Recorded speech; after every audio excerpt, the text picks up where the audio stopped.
Good morning, everyone. Um, and I think thank you for Dr. Bilal Jamosi, the Chief of ITU Study Group Department, Professor Robert Hockett, and the Director of Cornell Program for Regulation of Financial Institutions, and of course Dr.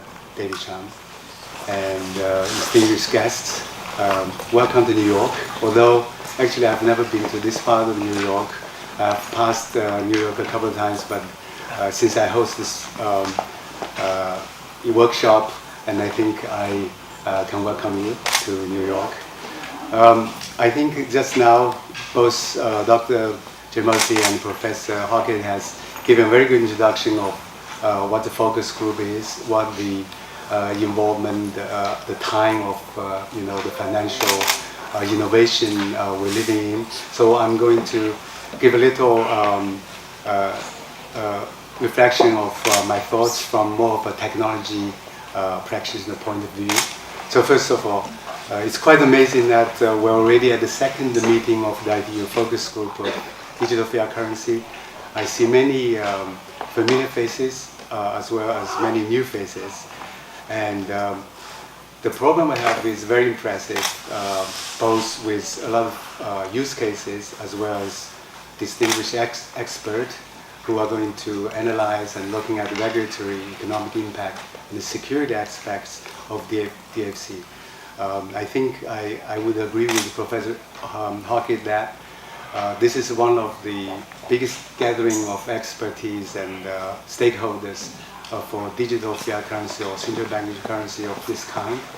And thank you very much for participating.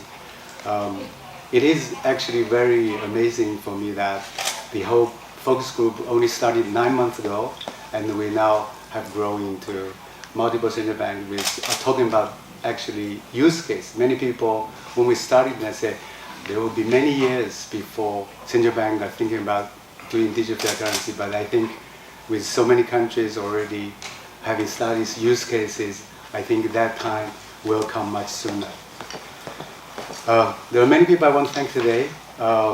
First, I would like to thank the ITU team, of course, especially Vijay and his supporting staff. Without their diligent support for scheduling, running all these remote meetings, we wouldn't have been at this point today to get all these people together. Secondly, I would like to thank, of course, Caroline, and if you can raise your hand there. She not only is the rapporteur for the first working group, which is doing regulatory compliance, but also help me with all the administrative and many communications. Without her, I don't know how this focus group and I would function, and I just really want to thank her. And thirdly, I want to thank, of course, the vice chairs, the team. You can find all the name on the second page of the brochure, and who worked diligently to expand the ecosystem. Many of those new participants that come in here today, for example, self-solvent, identity providers, global platform, the phone, security. Many of those we did not immediately think was related, but through the hard working of the vice chairs, we have gathered, expanded this ecosystem very much so. And of course, I would like to thank Professor Hockett, our host, especially Rohan, and I think he was recognized earlier, who was bold enough to schedule his wedding 2 days before this event.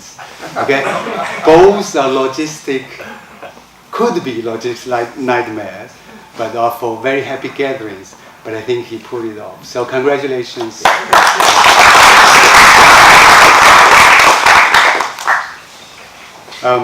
Today we see many new faces since our Beijing meeting 8 months ago.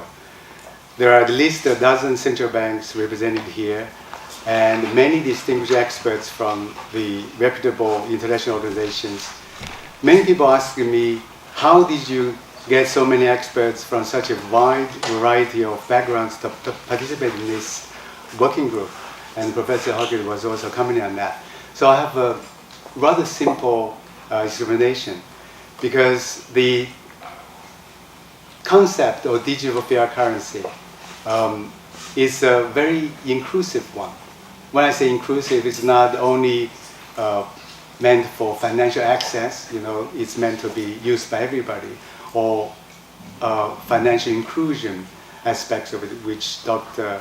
Jamosi mentioned before the other focus group. But also, I think the most important thing is technology inclusive. So we're not focused on one specific technology.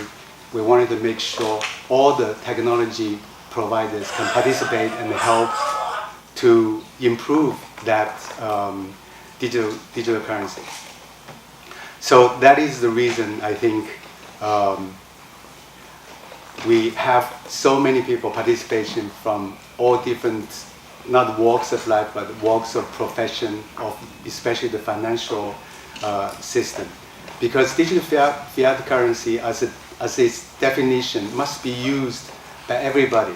This is not something you can force people to use, or you can, design something and say, hey, everybody use this. This has to be usable, and it has to be convenient and secure and trusted. And that is why the starting point of digital fiat currency, at least when I studied from the technology point of view 6-7 years ago with my colleague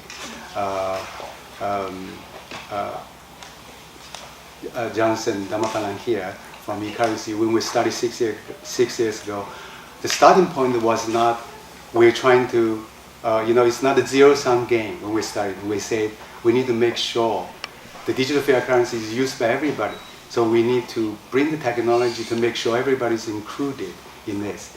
So the starting point was not trying to disintermediate this and get rid of that, like get rid of central bank, get rid of bank. This is not how we started thinking about this problem. We're thinking of technology, how can technology help to make sure the current financial system can be improved, can be made secure, can be made efficient. So the technology approach was to say, well, we need a digital version of this currency so that it can rise on top of whatever the best part of the current financial infrastructure we have. Just make it run faster, run more efficient, run more frictionless, run more secure, and where everybody trusts it. And I think that is why we have so many people from different aspects of the ecosystem participating.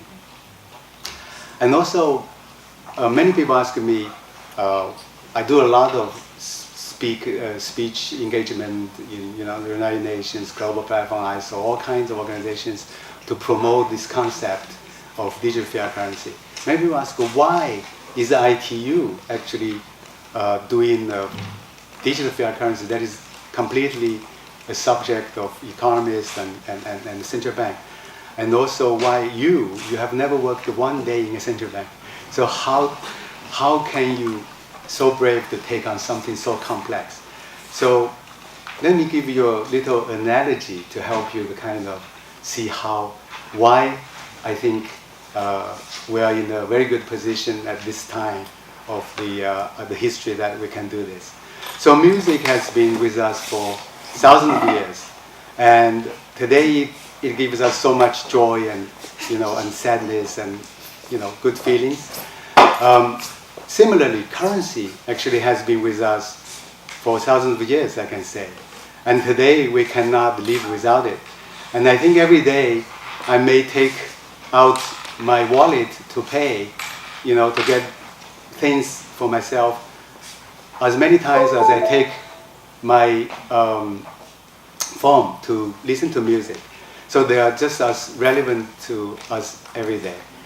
And the music and songs we listen actually today has not changed that much. I mean, we listen to music coming from, hundreds of years ago.